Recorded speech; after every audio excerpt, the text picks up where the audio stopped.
Fala, Vascaíno, não faz nem uma semana que o Diniz chegou e já mudou tudo dentro do Vasco. Mudanças legais, coisas boas, vou te falar sobre isso daqui a pouco. Antes, deixa eu só pedir para que você não esqueça de deixar seu like nesse vídeo, seu like é muito importante, e pedir para que você se inscreva no canal, né? Vai lá e ativa o sininho de notificações, aquela opção todas, pois assim, sempre que tiver vídeos novos aqui, o próprio YouTube te avisa. Se você puder dar aquela moral para a gente, ajudar a gente ainda mais, vem participar do clube de membros do canal Gigante Vascaíno. Pô, tem vários benefícios, você faz o cadastro aqui pelo YouTube, a gestão é toda do YouTube e você tem vários benefícios, entre eles participar do nosso clube de membros no WhatsApp, o grupo de membros do canal Gigante Vascaíno no WhatsApp. Vem participar, é bem legal, uma resenha diária que a gente faz por lá. Vamos direto a essa história aí dessa semana do Fernando Diniz, porque hoje tem Vascão em campo, Vasco e Fortaleza, daqui a pouquinho, 6h30 da noite. Olá, Vascaíno, bem-vindo ao canal Gigante Vascaíno, eu sou André Luiz. Né, e aí tá entrando no ar aqui o programa do sábado, né? A gente faz um programa sempre aos sábados, ainda mais no dia de jogo, né? A gente faz um videozinho na parte da manhã, quase chegando na hora do almoço, para depois a gente fazer a nossa live. Hoje tem live de pré-jogo, o jogo é 6h30, a live vai começar às 5 horas da tarde, sempre 1h30 antes a gente começa a nossa live, né? Então vai ter live de pré-jogo, né? Onde vai falar de escalação, vamos falar do que a gente espera do jogo, da partida, né? Acho que precisa vencer, vai chegar na sequência de 9 jogos sem vencer. Precisamos vencer de qualquer maneira, precisamos pontuar no Campeonato Brasileiro. São 2 derrotas seguidas, né? Palmeiras e o Vitória. Aliás, a gente vem de uma sequência bem ruim, né? Que a gente perde pro Ceará, empata com o Flamengo, perde pro Palmeiras, perde pro Vitória. Pô, são 4 jogos fazendo 1 ponto apenas. É muito pouco, né, cara? Muito pouco. E isso colocou o Vasco na zona de rebaixamento. A gente vai sair dela hoje. Olha, Fernando Diniz, com menos de uma semana, ele chegou no domingo, né, passado, amanhã vai fazer uma semana, ele já fez muitas mudanças no Vasco, muitas mudanças no CT do Vasco. No jogo de terça-feira, a gente já viu, pelo menos 20 minutos, 30 minutos ali do jogo, o esquema, os jogadores já funcionando diferente. Ele mesmo, Fernando Diniz, falou que se surpreendeu, porque teve um treino só, e foi mais bate-papo, vídeo, trocando ideia com o jogador no posicionamento. Ele falou que foi a melhor estreia dele, apesar do jogo dele ter perdido o jogo. Foi a melhor estreia que eu tive, os melhores 30 minutos de uma estreia minha foi essa. Os jogadores conseguiram entender, eu acho que vai dar um caldo, ele gostou muito. Enfim, ele vem mudando, o pessoal gostou muito dos 2 dias de treino que ele deu agora no CT Moacir Barbosa. O grupo de jogadores gostou muito das ideias dele, da forma como ele conduz, como ele faz a gestão do grupo. Ele pediu, uma coisa que ele pediu para a diretoria era acabar com aquele negócio do cara treinar em separado, né, trazer todo mundo para dentro do elenco, e aí ele foi conversando com um por um, e aí ele percebeu que tinha um problema grave com o Capasso, e ele chegou para a diretoria e falou, resolve. Se o cara não vai mais jogar no Vasco, resolve. Não pode deixar esse cara ficar aqui treinando separado, criando esse mal-estar, postando fotinha em rede social. Tira o cara, resolve isso.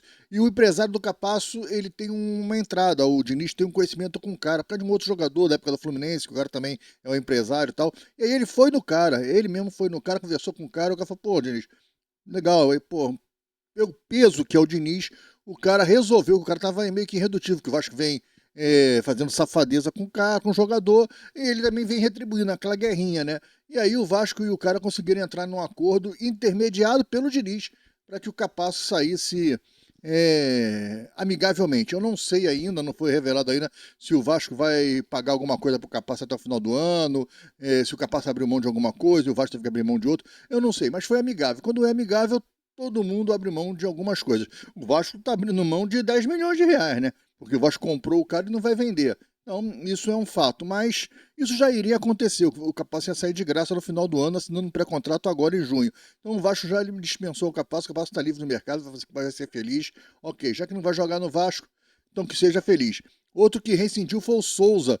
O Diniz foi no Souza, trocou uma ideia com o Souza, sem conhecer o Souza, nunca trabalhou com o Souza, mas bateu um papo com o Souza, explicou a situação, mostrou a quantidade de zagueiro, de jovens da base que estão subindo, que não vai dar para jogar de zagueiro, muito menos de volante, que ele não tem espaço no elenco, que o melhor seria procurar uma outra opção.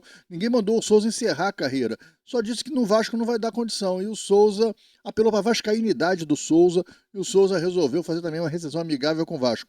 Pô, o cara chegou, precisou um cara como o Diniz chegar para resolver 2 problemas que a diretoria do Vasco está aí o ano todo não consegue resolver.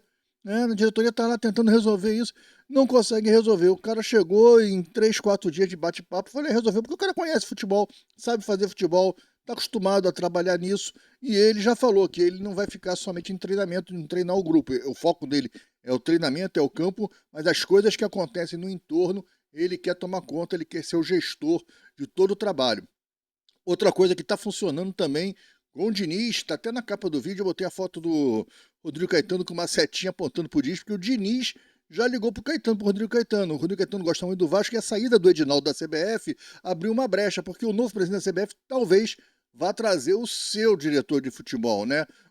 Claro que o Rodrigo Caetano quer muito trabalhar com o Ancelotti, ele acabou de fechar a contratação do Ancelotti, ele gostaria muito de trabalhar com o Ancelotti. Quem não quer trabalhar com o técnico mais vitorioso do mundo na Europa? Então, o cara quer trabalhar, mas pode ser que a vaga dele tá meio complicada a situação, porque vai vir um novo presidente, a eleição é só dia 25, né, de maio, se não me engano, nesse mês ainda, vai vir um novo presidente, a gente não sabe quem é esse cara e quais são os pensamentos desse cara em relação ao Rodrigo Caetano. O Vasco tá com a bandeirinha aqui, ó, tem vaga para você aqui.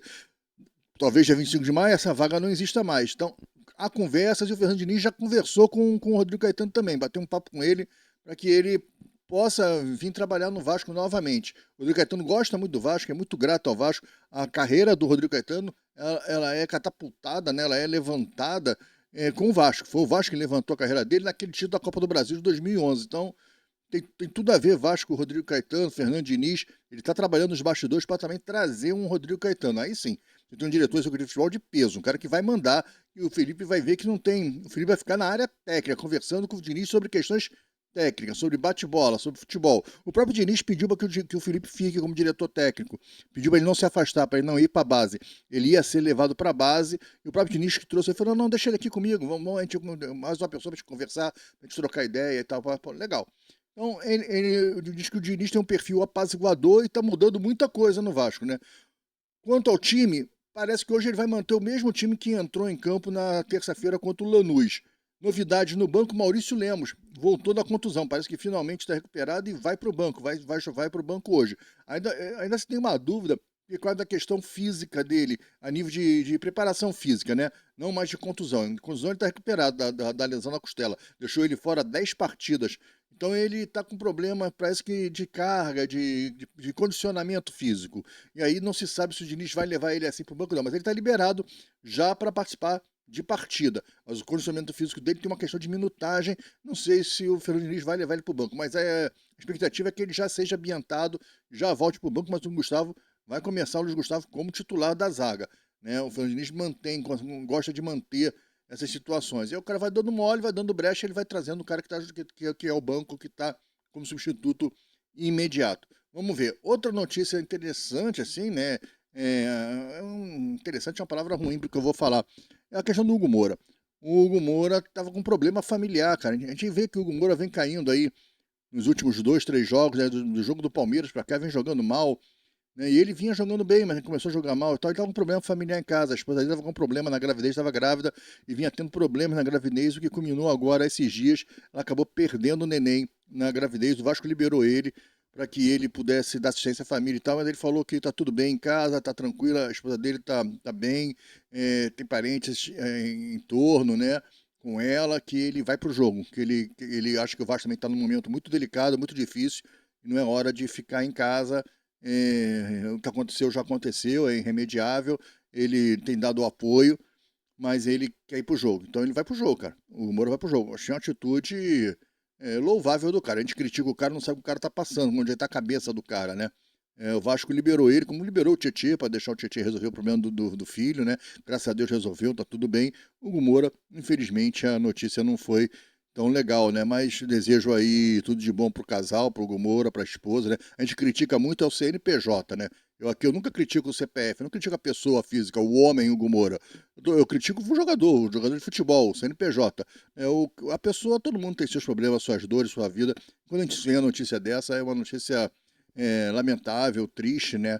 E que a gente aqui externa o nosso abraço, o nosso conforto ao jogador e à sua família, à sua esposa. Tá falado?